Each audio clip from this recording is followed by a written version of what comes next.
Hello everyone, this is Dr. S. Lakshmi, Associate Professor from the Department of Electrical and Electronics Engineering, Bharat Institute of Higher Education and Research. I welcome you to the fourth video of the course Power Electronics. In this video, let us discuss about the topic single phase inverter. So inverters, so what is an inverter?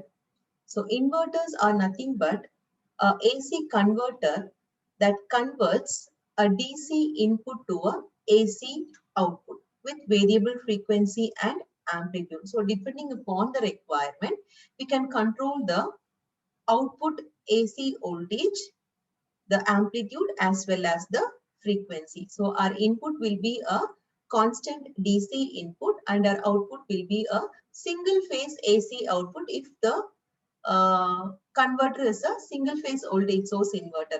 If it is a three phase, we get a three phase AC output with a desired frequency level. So we can see the structure of the single phase voltage source inverter.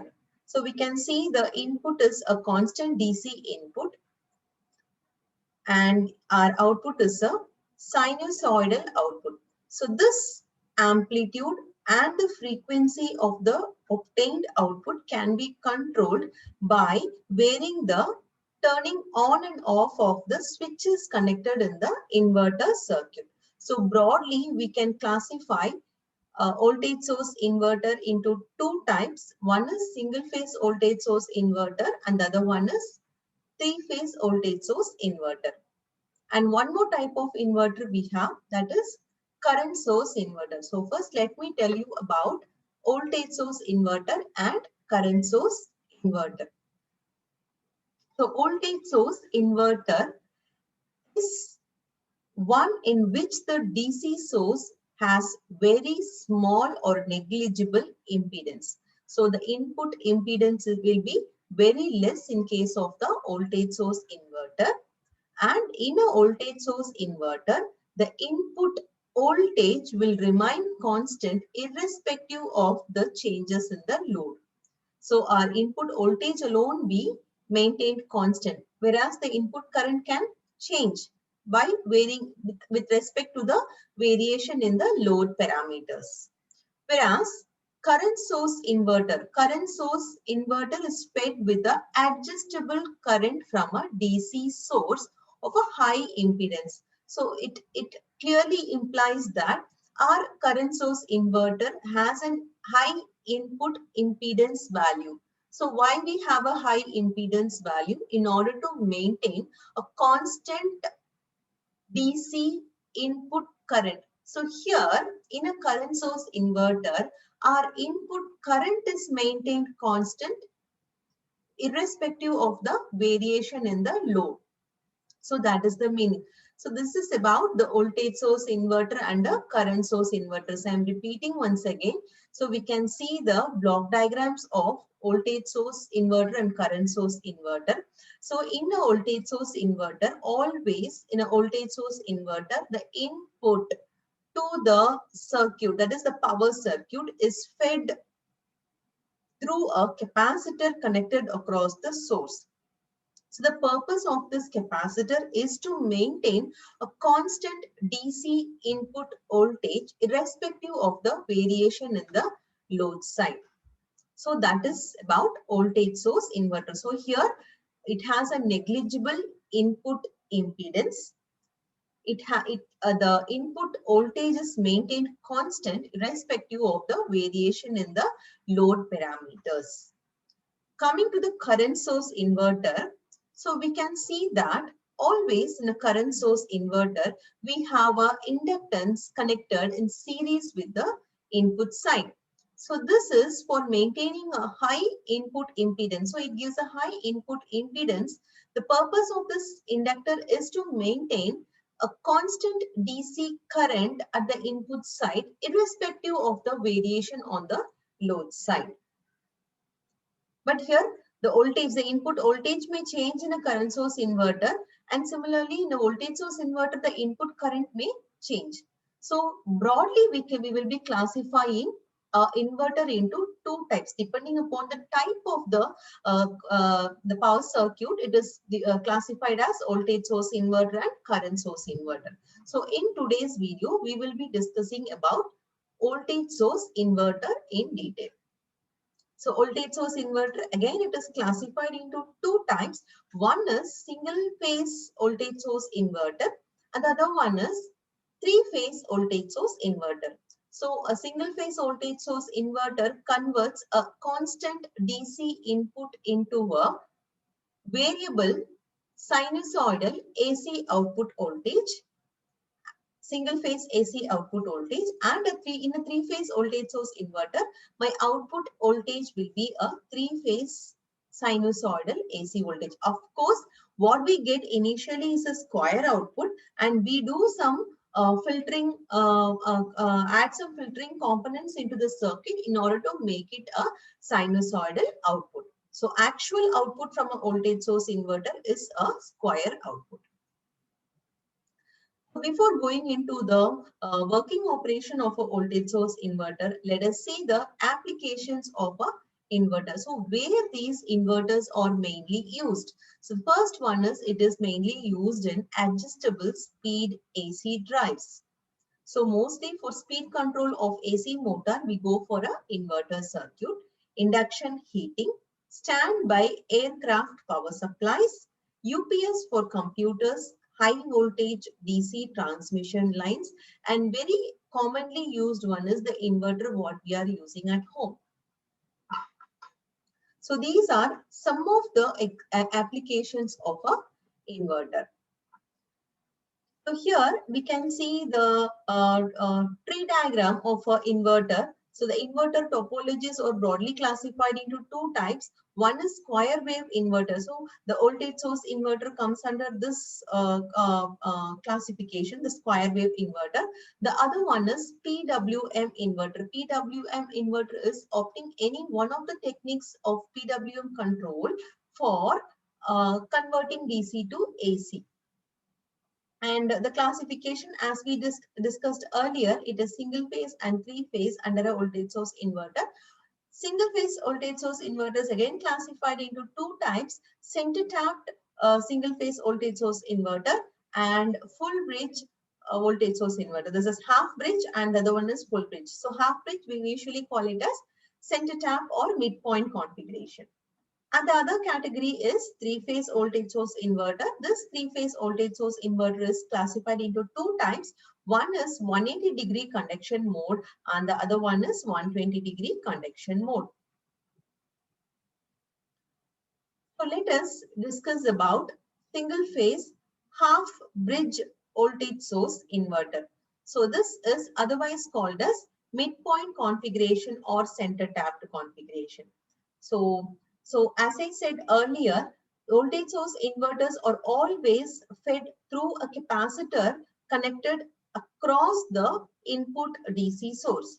So here, since it is half bridge, my total voltage is Vs and my capacitor value is selected in such a way that my input voltage is equally distributed into two halves.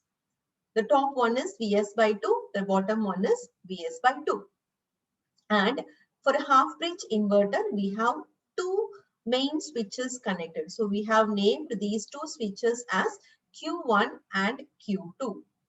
And we have the load here. So first we are going to analyze the performance of the circuit with respect to a constant resistive load. And always we have a diode connected across the switches in an inverter circuit.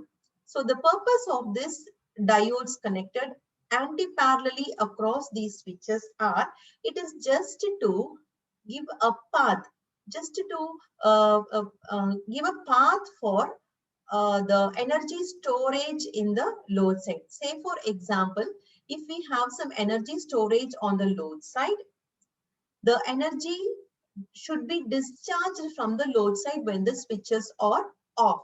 So just to create a path for the energy stored in the inductor or a capacitor to discharge, just to create a path, these diodes are connected across the switches. So it is usually connected across the switch anti-parallelly. So it is the main purpose is to create a path for the energy to get discharged. And these diodes are called as feedback diodes.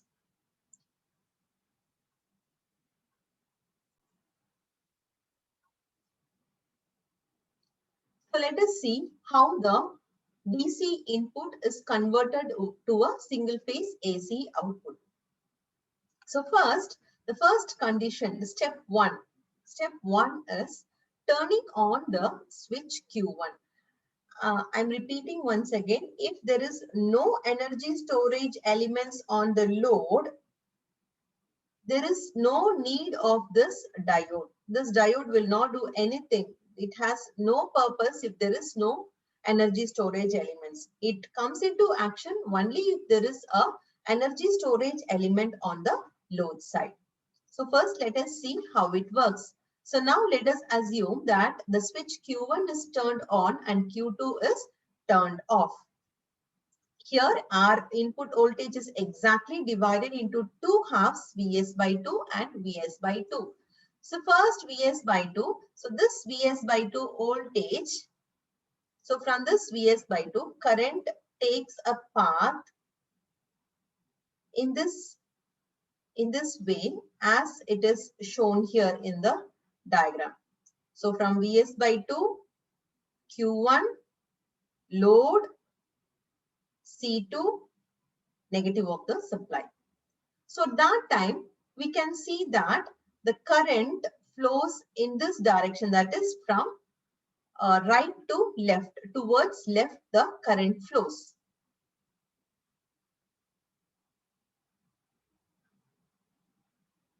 Now, so at that time, what will be the voltage across the load? It will be equal to Vs by 2. My output voltage V0 will be equal to Vs by 2. Okay. Next when so what we do after some certain instant of time, we will turn off the switch Q1 and we will turn on the switch Q2. So what will happen during that time? So when Q2 is turned on, what happens is now the capacitor C2 will come into action. So this Vs by 2 voltage, the current from this second capacitor C2 will take a path through the load Q2 from C2R Q2 and then again to the negative of the supply. So we can see that the current is flowing in the opposite direction. So it will flow in the opposite direction. When Q1 is turned on, when Q1 is, this is from 0 to T by 2. So for the first half time period 0 to T by 2, my switch Q1 was turned on and my output voltage will be Vs divided by 2. That is, the current will flow from right side to the left side.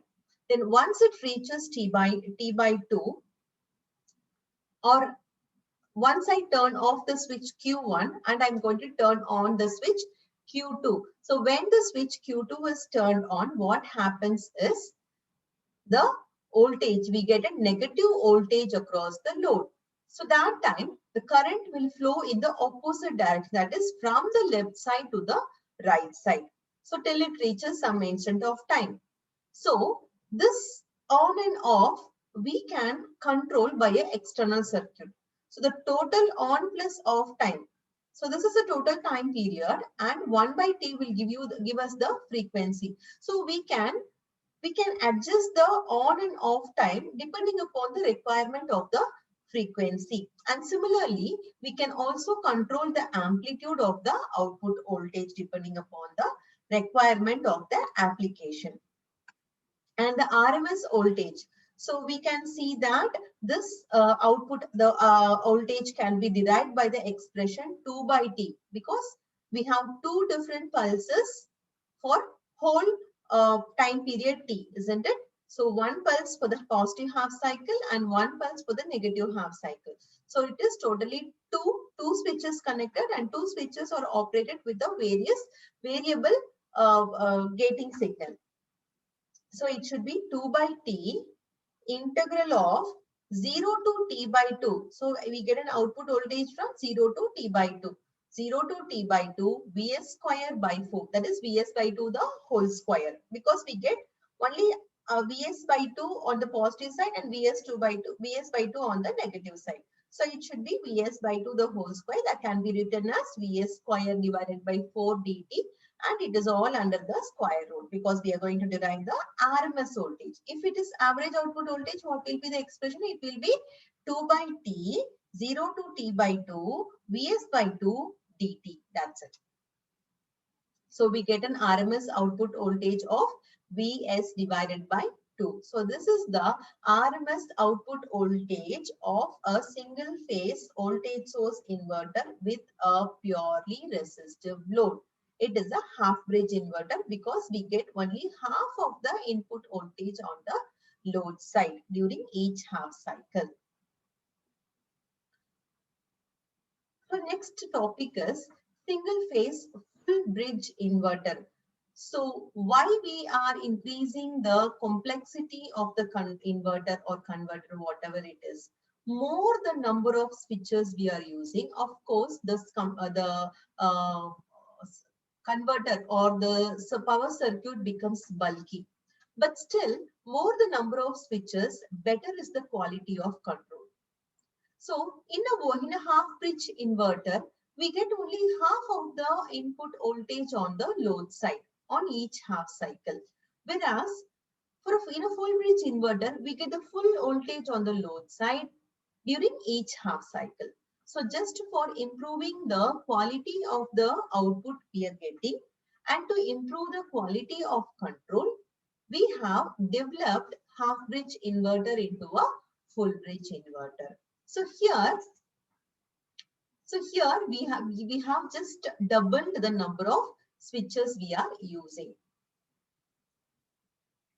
So it is not necessary that we need to use two capacitors here. A single capacitor itself will do. The capacitor purpose is just to maintain a constant DC input.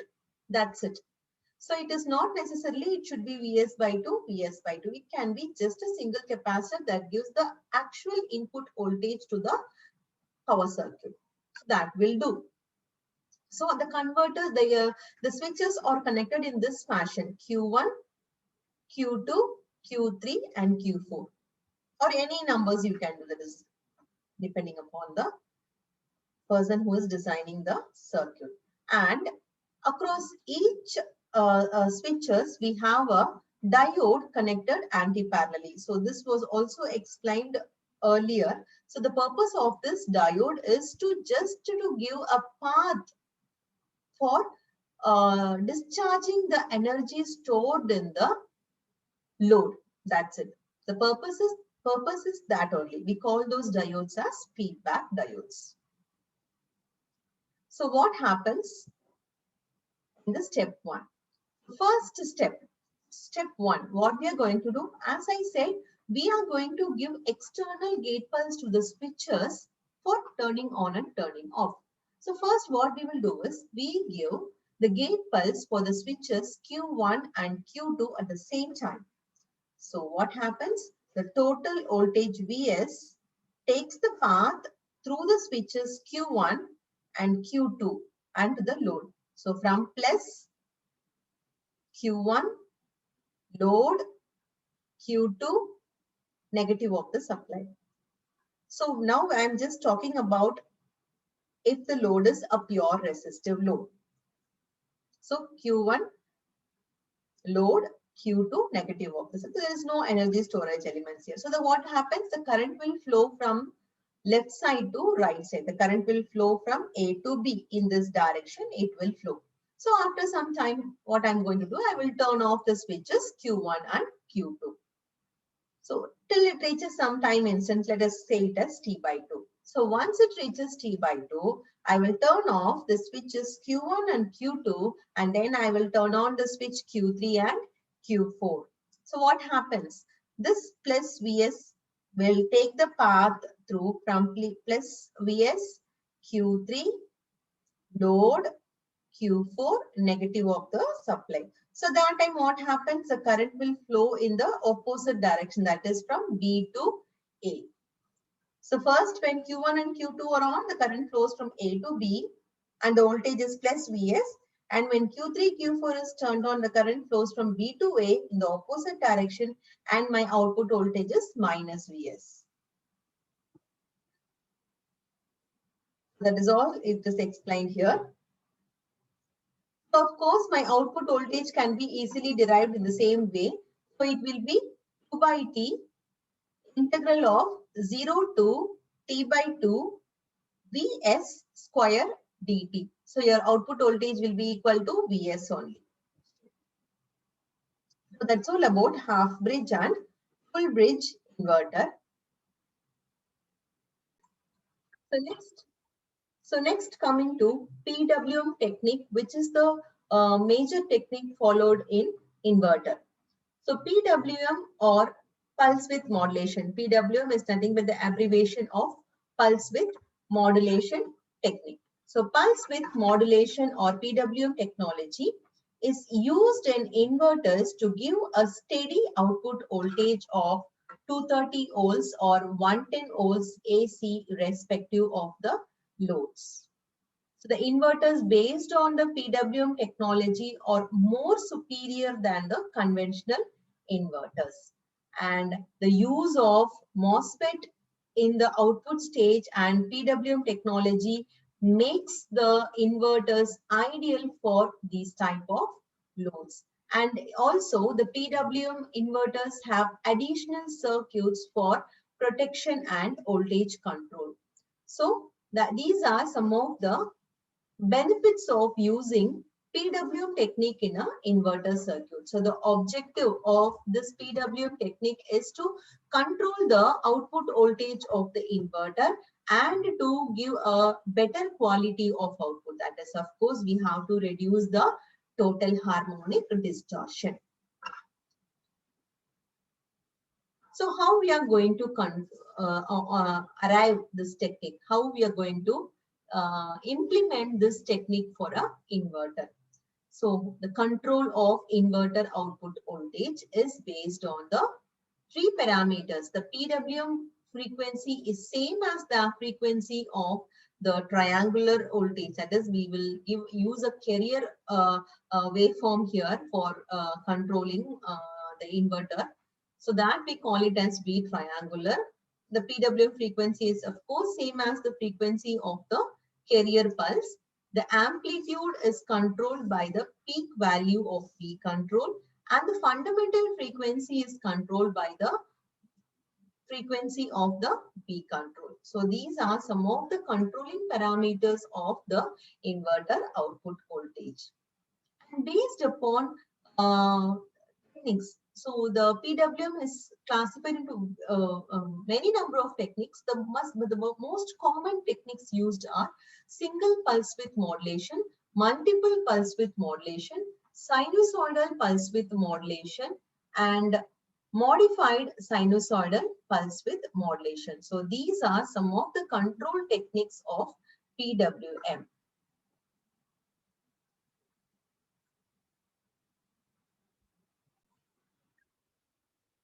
So single pulse width modulation. So in a single pulse width modulation control, there is only one pulse per half cycle and the width of the pulses vary to control the inverter output voltage and the generation of the gating signals and output voltage is shown in the figure here. So we can see that in the waveform shown here. I shall tell you that. So we have the carrier signal. So we can see that we have two signals here. One is the carrier signal. The triangular signal is the carrier signal. And we have a square waveform here. That is one positive voltage for one triangular side. And for the bottom side, similarly, we have another waveform. So we get only one pulse for each half cycle. That is the meaning of single pulse width modulation. So what we exactly do here is we are going to compare these two signals, that is the carrier signal and the reference signal. So based upon these comparing of these two signals, the pulses will be generated. So the gating signals are generated by comparing the rectangular reference signal of amplitude, say AR. AR is the amplitude of the reference signal with the a carrier signal with the amplitude of AC. So the fundamental frequency of the output voltage is determined by the frequency of the reference signal. So my output voltage will be depending upon the reference, the frequency of the reference signal. And the pulse width can be varied from 0 to 180 degree by varying the reference amplitude, that is AR, from 0 to AC. And this ratio of AR to AC is the control variable, and it is defined as the amplitude modulation index.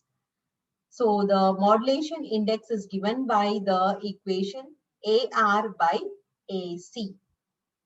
So we can see that the two waveforms are exactly cutting at these 2 points, alpha 1 and alpha 2, which generates one positive pulse.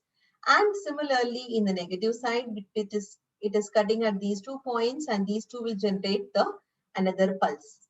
So this pulse is for positive, and this pulse will give you the negative voltage. So this is how we give appropriate pulse signals for the switches connected in the inverter circuit for getting the required output. So this is how it is done. So we can easily control. We can just increase or decrease the amplitude of this reference signal to increase the turn on and turn off of the switches. So what we do is, if you reduce the amplitude of the reference signal, what happens? My pulse width will be less. If I increase it till AC, what happens? My pulse signal, the width of the pulse signal will be more. So that is the meaning. So this is the waveform showing the output of a single pulse width modulation. So of course it is one pulse generated per half cycle. So the pulse width controls the output voltage. More the width, higher the voltage. Less the width, lesser the output voltage. The RMS value of the output voltage of a PWM, that is single pulse width modulation, is given by 2 by 2 pi. So we have given two pulses for a full cycle. So it is 2 by 2 pi integral of pi minus del by 2. Del is nothing but the time period of the pulse signal. So this is del. So this point is nothing but pi by 2 minus del by 2, and this point is nothing but pi by 2 plus del by 2. So you get an output voltage between pi by 2 minus del by 2 to pi by 2 plus del by 2. So we can write the expression as 2 by 2 pi integral of pi minus del by 2 to pi plus del by 2 Vs square d omega t, the whole thing.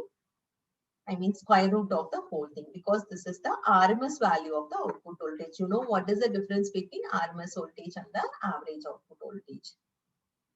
So if you simplify the expression, you get an output voltage as Vs into root of del by pi.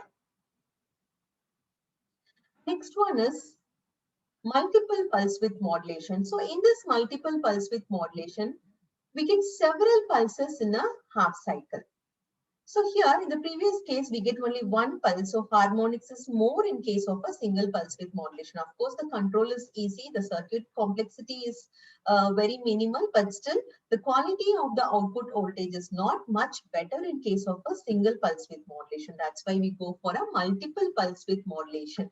So in this multiple pulse width modulation, for each half cycle, we get several number of pulses. More the number of pulses, better is the quality. And the modulation index controls the output voltage, and here the harmonic content is reduced, but the order is same as that of the single pulse width modulation, and the distortion factor is also less reduced in the multiple pulse width modulation. Harmonic is reduced, but the order of the harmonics is actually same. So we can see that In a single reference signal itself, we have number of carrier signals. So what happens when under each cross section, one pulse will be generated. So these are all gives the positive pulses, and the negative cycle all gives the negative pulses. So we can see that we get number of more than one number of positive side pulses and more than one number of negative side pulses. So the only thing is the quality of the output voltage. That is, for that we go for a multiple pulse width modulation. Both the sides, both the cases, our reference signal is same. A reference signal is same. Only difference is the carrier. The first case, the carrier signal, one carrier signal for each half cycle of the reference, but here more than one, more number of carrier signal for each half cycle. That's why we get number of more than one pulses on the more than one pulses generated, and depending upon the pulses only you get the output voltage of the inverter also. So this is how it works. So we can see that this is a frequency of the carrier signal. So this is one full cycle, one positive side and one negative side. And this is the total time period of the carrier signal. So let us take it as Tc, and 1 by Tc will give you the Fc value. And the whole time is this square wave is nothing but the reference signal. So just by comparing this reference signal and the carrier signal, the pulses are generated, and AR by AC, that is the ratio of the reference signal, the amplitude of the reference signal to the amplitude of the carrier signal will give us the modulation index.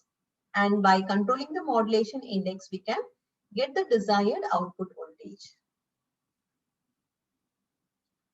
Number of pulses per half cycle is given by P, which is nothing but Fc divided by 2 F0, which is nothing but MF by 2, where MF is nothing but the frequency modulation ratio.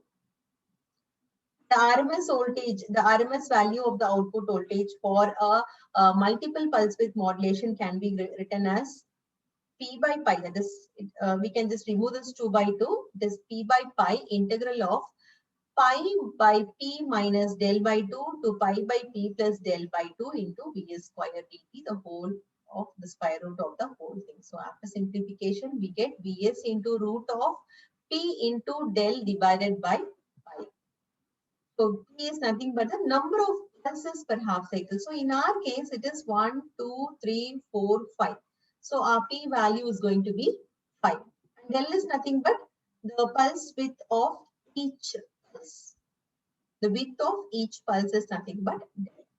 That is how we have obtained the RMS value of the output voltage. And the last one is sinusoidal pulse width modulation. The only difference is, what is the only difference? We are going to use a sinusoidal waveform as the reference signal. All other things are same. So only thing is, in each type of PWM technique, there is an improvement in the harmonics. That is why we go for the next types. So here, this is the sinusoidal signal is my reference waveform, and the triangular waveform is the carrier pulse. And just by comparing these two signals, the pulses are generated. So we can see that the width of the pulses is not same throughout. It is increasing and decreasing. So depending upon the width of the pulse, we get the output voltage. So the harmonics in the resultant output voltage is comparatively less than that of the previous single pulse width modulation and multiple pulse width modulation.